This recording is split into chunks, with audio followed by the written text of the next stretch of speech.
I knew what was happening inside of me, but I still had to line it up with Scripture because I've been a student of the Bible for now 25 years. Then I started probably about a year of looking at everything I possibly could from the gay Christian point of view to see what they were saying as opposed to what I had understood, and seeing then what conclusion I could come to.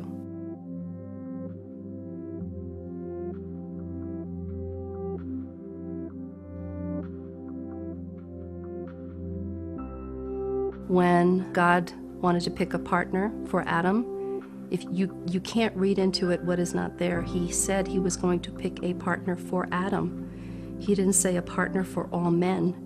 And when he looked for the appropriate partner for Adam, he found Eve. Now, obviously, he could not start population of the earth with a gay couple, but he didn't say that all men should have a woman. He said he picked for Adam.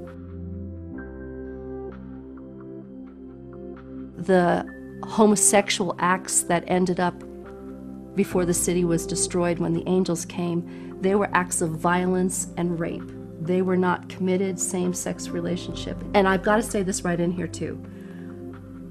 I care about committed, faithful relationships.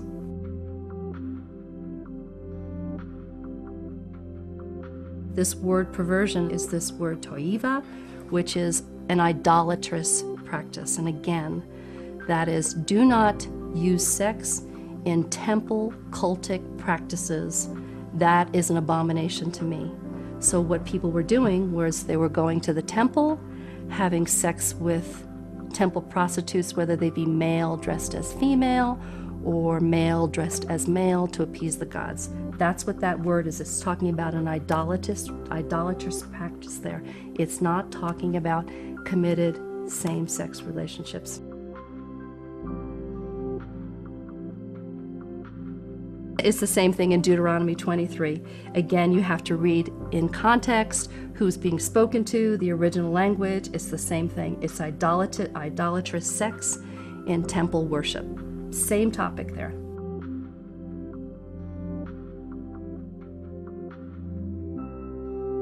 Once again, God is talking to people that are idolaters. So he's saying to the same thing, don't do this idolatrous behavior. And it's, I guess you could look at it as intent too. God doesn't want us to do any act in an idolatrous fashion.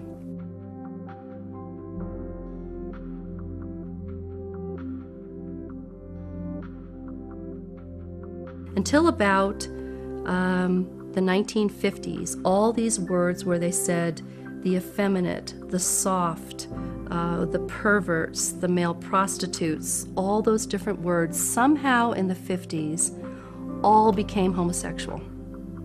All those words became homosexual.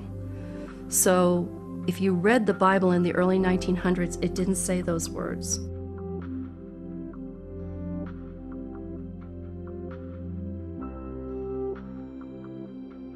There's two words that are very prominent, malakoi and arsenokoitoi, and both of those words have been translated as homosexual. And what they actually mean is effeminate or soft people. They do not mean homosexual. People will also say Jesus never said anything about homosexuality. Well, actually, Jesus was confronted with same-sex relationship in the Bible. When the Roman centurion came and he said to Jesus, now the Roman centurion comes and he's coming quite upset and he's crying, and he obviously loves this servant in his house. Would you come serve him? Well, that word P-A-I-S, that word was used for like a male servant, a valet, but the purpose of that servant was also sexual relations. So the Roman centurion is coming to Jesus and he says, will you heal, broken up he is, will you heal my male sex servant for me? And Jesus does not say to him, well, when you go home and you clean up that sexual relationships, and the two of you come back as straight, then I will deal with you. Jesus says, go home, he's healed. He's healed. So Jesus was confronted with someone with a same-sex relationship in the New Testament, and he didn't demand this pray the gay away thing.